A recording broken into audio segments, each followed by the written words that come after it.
এই মুহূর্তে আরো একটি বড় খবর, সল্টলেকে স্বর্ণ ব্যবসায়ীকে অপহরণ এবং খুনের ঘটনায় আরো গ্রেফতারি। শিলিগুড়ি থেকে আরো একজনকে গ্রেফতার করলো পুলিশ। আপনারা জানেন ইতিমধ্যে বিধাননগর পুলিশের গোয়েন্দা বিভাগ তারা এই ঘটনা তদন্ত করছে। যাকে গ্রেফতার করা হয়েছে সজল সরকার তার নাম। দেখুন কি ভূমিকা, কোন অভিযোগে তাকে গ্রেফতার করা হয়েছে। ময়ূক ঠাকুর চক্রবর্তী আমাদের প্রতিনিধি বলবেন বিস্তারিত। ময়ূক।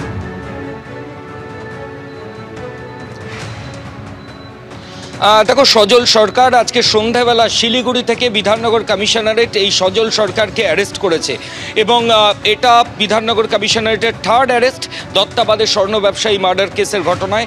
দুজনকে প্রথমে অ্যারেস্ট করা হয়েছিল, রাজু ঢালি যিনি বিডিওর গাড়ির চালক, বিডিও কলকাতা এলে যে গাড়ি চড়েন সেই গাড়ির চালক, এবং তার সঙ্গে আরেকজন ছিলেন তুফান থাপা যিনি পেশায় কন্ট্রাক্টর ঠিকাদার এবং তিনিও বিডিওর ঘনিষ্ঠ ছিলেন। এরপর আরও একজন অ্যারেস্ট হলেন এই গোটা ঘটনায় এবং তিনিও উত্তরবঙ্গের, তার নাম সজল সরকার। এখনও পর্যন্ত বিধাননগর কমিশনারেটের তরফ থেকে যেটা বলা হচ্ছে যে দুজন অভিযুক্ত ইতিমধ্যেই অ্যারেস্ট হয়েছিলেন তাদেরকে টানা জিজ্ঞাসাবাদ কমিশনারেটের তরফ থেকে করা হয়। প্রথমে বিধাননগর সাউথ পিএসএ ইনভেস্টিগেশন করছিল, পরে বিধাননগর কমিশনারেটের ডিডি তারা তদন্তভার নিজেদের হাতে নিয়ে নেয় এবং নিজেদের হাতে নেওয়ার পর তারা তল্লাশি অভিযান চালায় এবং একই সঙ্গে এই দুজন অভিযুক্তকে নিজেদের হেফাজতে নিয়ে 12 দিনের পুলিশ কাস্টাডি এই দুজনের রয়েছে। তাদেরকে জিজ্ঞাসাবাদ বা জেরার প্রক্রিয়া পুলিশের তরফ থেকে করা শুরু হয় এবং তারপরই এই সজল সরকারের নাম সামনে চলে আসে। এর আগেই একাধিক অভিযোগকারী, তার মধ্যে ভিকটিম যারা অপহৃত হয়েছিলেন, গোবিন্দ বাগ যিনি সোনার দোকানের বাড়ির মালিক, তিনিও বলেছিলেন 5 থেকে 6 জন ঘটনাস্থলে ছিল। অশোক কর যিনি সোনা চুরি করেছিলেন বলে নিজে দাবি করেছেন, সেই অশোক করও দাবি করেছিলেন যে 6 জন মতন মারধর করছিল, তার মধ্যে বিডিও ছিল। এবং এই গোটা ঘটনা নিউ টাউনের ফ্ল্যাটের মধ্যে হয়েছে, যেটা এখনও পুলিশ সূত্রে খবর যে এই সজল সরকারও ঘটনাস্থলে ছিল। সেই সরাসরি তথ্য প্রমাণ ইতিমধ্যেই পুলিশ আধিকারিকদের হাতে এসেছে এবং এই খুনের ঘটনা, অপহরণ, অপরাধমূলক ষড়যন্ত্র, তথ্য প্রমাণ ধ্বংসের মতো মারাত্মক সেকশন এই সজল সরকারের এগেনস্টে রয়েছে। আজকে সন্ধ্যাবেলা বিধাননগর কমিশনারেট সজল সরকারকে শিলিগুড়ি থেকে অ্যারেস্ট করেছে।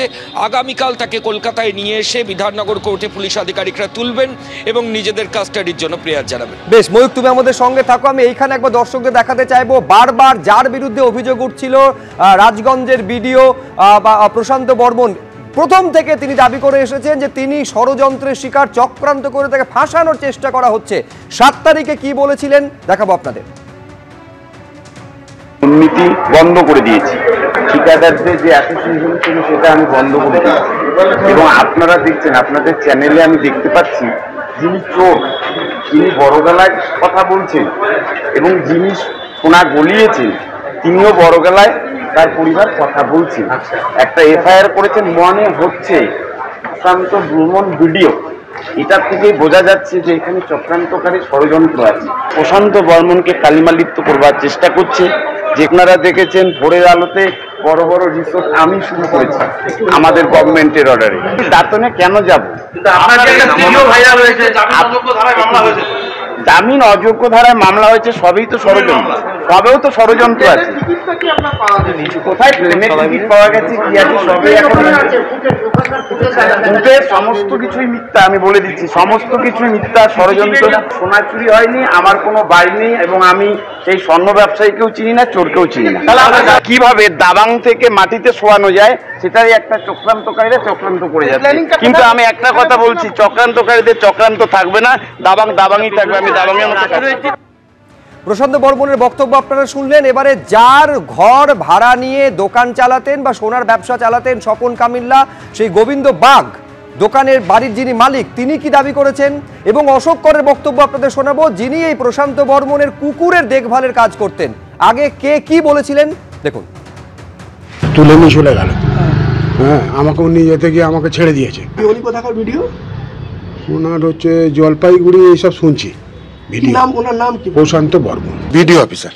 সঙ্গে আরো 4-5 জন ছিল, 2টো গাড়ি। ওই বিডিও অফিসার ও নিয়ে গিয়ে বলল যে আমি ছেড়ে দেবো, মীমাংসা করে নেব।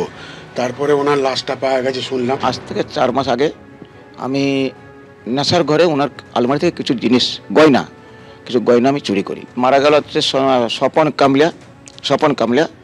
ওনার দোকানের নাম হচ্ছে বসন্তী জুয়েলার্স, দত্তবাদের দোকান। ওনাকে আমি লাবণী বাস স্ট্যান্ডে ওনার হাতে দিই। 28 তারিখে গেলে 28 তারিখ লোক দিয়ে পাঠালো, বললো যে কাকা তুমি আসো, সোনাবেলা আসবে, তুমি আসো, প্রমাণ দেবে আসো। তো আমি যখন ওনার বাড়িতে গেলাম 12:30, দেখি না আপনার সোনাবেলাকে ওনারা গাড়িতে করে নিয়ে এলো। সোনাবেলাকে নামিয়ে আমাকে নামিয়ে নিচের ঘরে ঢুকে এলো, দুজনকে মারধর করলো, শর্ট, চাপ্পড়, বাখারি, বেল্ট দিয়েও মেরেছে। আমি আবারও কথা বলবো ময়ূখ ঠাকুর চক্রবর্তীর সঙ্গে। প্রথম থেকে এটা পুলিশ দাবি করছে যে এই গোটা অপরাধের সঙ্গে যুক্ত যাবতীয় সিসিটিভি ফুটেজ তাদের হাতে রয়েছে, তাহলে সেই ফুটেজের ভিত্তিতেই এই তৃতীয় গ্রেফতারি ময়ূখ?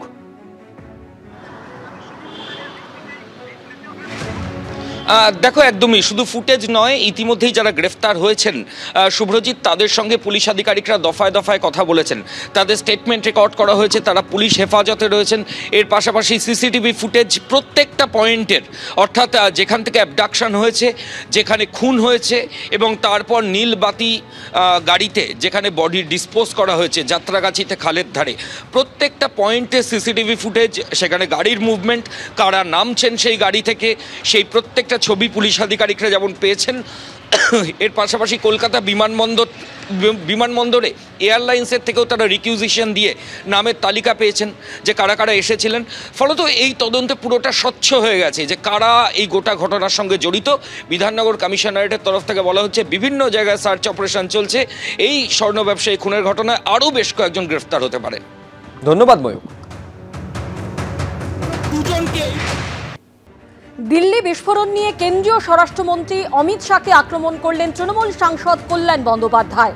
কল্যাণ বন্দ্যোপাধ্যায় কি বলেছেন আপনাদের শোনাবো, পাশাপাশি রাখবো কেন্দ্রীয় প্রতিমন্ত্রী সুকান্ত মজুমদার কি বলছেন। ভারতবর্ষ চায় একটা সর্বসময়ের একটা হোম মিনিস্টারের জন্য, ভারতবর্ষ সেভ করার জন্য। অমিত শাহ বারবার প্রমাণ করেছে এটা তার দ্বারা হচ্ছে না। Amit Shah is busy for doing his political work. 2 মাস অন্তর ইলেকশন হয়, ইলেকশনে শুধু ঘুরে বেড়ায়। টাইম কোথায় home minister? He is a part time home minister. একটা পার্ট টাইম হোম মিনিস্টার এখানে রেখে দেওয়া হয়েছে।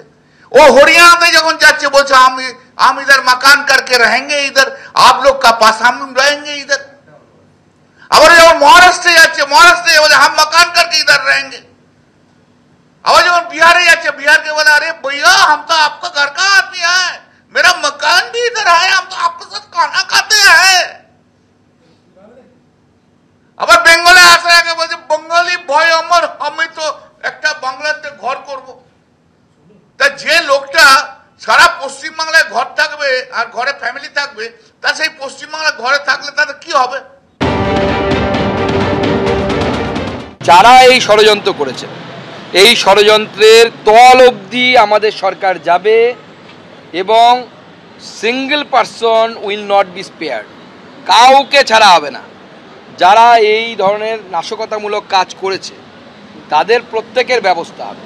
এবং তার সাথে সাথে আমি আমাদের সংস্থাগুলোকে, যারা ইন্টেলিজেন্স নিয়ে কাজ করে, এই ধরনের আক্রমণকে প্রতিহত করার জন্য প্রতিনিয়ত যারা কাজ করে চলেছেন, তাদেরকেও আমি ধন্যবাদ জানাচ্ছি যে 2900 কেজি অ্যামোনিয়াম নাইট্রেট তারা যদি উদ্ধার করতে না পারতেন, আজকে এই মৃতের সংখ্যাটা বা ম্যাগনিটিউড অফ দ্য ব্লাস্ট অন্য ধরনের কিছু হতে পারে।